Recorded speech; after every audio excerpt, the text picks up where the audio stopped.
जय गुरु जी। शुक्राना गुरु जी। सभी प्यारी संगत को जय गुरु जी।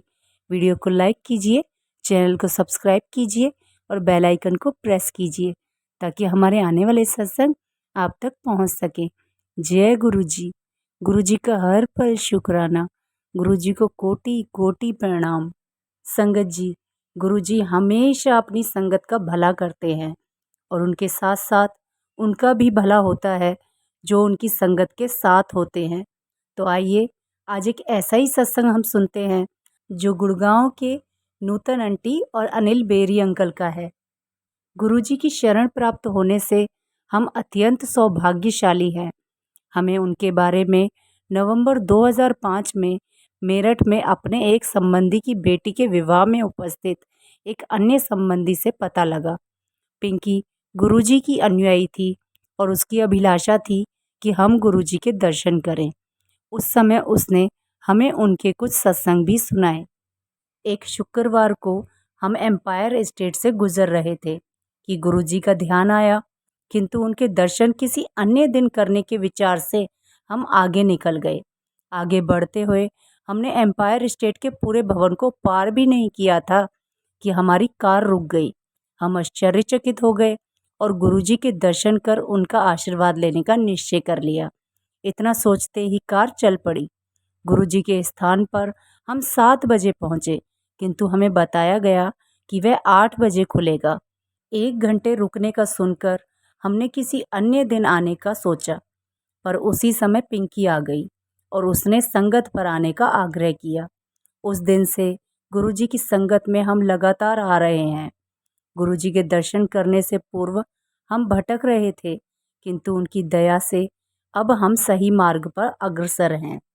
हमारी पुत्री रक्षिता को अमेरिका के विश्वविद्यालय में MBS पाठ्यक्रम में प्रवेश के लिए 15 जनवरी 2006 तक पहुंचना था, किंतु उसके दस्तावेजों में कुछ अड़चन थी जिसे न्यायालय से सत्यापित करवाना आवश्यक था, किंतु उस समय न्यायालय शीत अवकाश के लिए बंद थे। फिर गुरुजी की दया से एक न्यायाधीश आकर बैठे और उसके पत्रों को सत्यापित कर दिया। वह अमेरिका जा सकी और 18 जनवरी को विश्वविद्यालय पहुंची। गुरु कृपा से 3 दिन की देरी को अनदेखा करते हुए विश्वविद्यालय के अधिकारियों ने उसे प्रविष्ट कर लिया। दिल्ली विमानपत्तन पर उसका सामान अधिक था और उसे या तो कुछ सामान निकालने के लिए अथवा $180 देने के लिए कहा गया। हमने सामान निकाला, किंतु अचानक रक्षिता को लगा कि गुरुजी ने पुनः सामान तोलने को कहा है। जब सामान दोबारा तोला गया तो वह अधिकतम वजन सीमा से कम निकला। 3 महीने बाद रक्षिता ने फोन पर बताया कि विश्वविद्यालय वाले उसे अगले सत्र में जाने की आज्ञा नहीं दे रहे हैं और संभवतः उसे भारत लौटना पड़ेगा। हमने गुरुजी से विनती करने के लिए कहा। कुछ ही दिनों में उसने शुभ समाचार दिया कि उसे अगले सत्र में प्रवेश मिल गया है। गुरुजी का हार्दिक धन्यवाद। हमारा पुत्र सुधांशु नास्तिक था। हम उसे 3 बार आग्रह करके गुरुजी के पास ले गए, परंतु वह हर बार संगत में जाए बिना वापस चला गया। अब गुरुजी की कृपा से उसमें परिवर्तन हुआ है। जब भी वह छात्रावास से घर वापस आता है, वह गुरुजी के पास जाने के लिए उत्सुक रहता है। वह संदर्भ जिसने यह परिवर्तन किया वह वर्णनीय है। वह अपने 3 मित्रों के साथ में एक टैक्सी में कालका जा रहे थे। वह कुछ ही दूर गए होंगे कि उनकी टैक्सी के सामने आते हुए एक ट्रक से भीषण दुर्घटना हो गई जो लकड़ियों से लदा हुआ था। टैक्सी बुरी तरह से क्षतिग्रस्त हो गई थी। ट्रक के सामने के पहिए भी टूट गए थे और वह पलट गया था। यह चमत्कार था कि उसके 5 सवार सुरक्षित रहे। उनको मामूली चोटें ही आई थी। सुधांशु के जीवन की रक्षा के लिए गुरुजी ने 4 अन्य लोगों को और बचाया था। गुरुजी छोटी छोटी बातों का भी ध्यान रखते हैं। 2005 की शीत ऋतु में एक उपचार के लिए गुरुजी ने हमें प्रतिदिन यमुना पुल पर जाने का निर्देश दिया था। एक बार एक चढ़ाई पर हमारी कार रुक गई। हमने उसको धक्का देकर चलाने का विफल प्रयास किया। उसके बाद गुरुजी से विनती करी तो अचानक 2 सिख युवक कहीं से आए और उन्होंने हमारी सहायता करी। उन्होंने कार को धक्का लगाया और उसके चलने के तुरंत बाद पता नहीं कहाँ अदृश्य हो गए। गुरुजी ने हमें स्वप्न में भी दर्शन दिए हैं।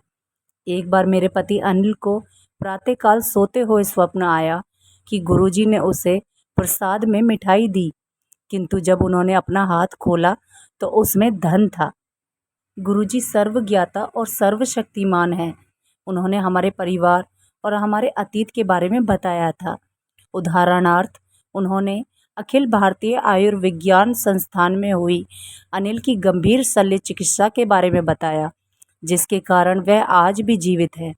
गुरुजी ने अनेक असाध्य रोगों का उपचार किया है। उन्होंने कैंसर और अन्य अनेक गंभीर रोगियों की चिकित्सा करी है।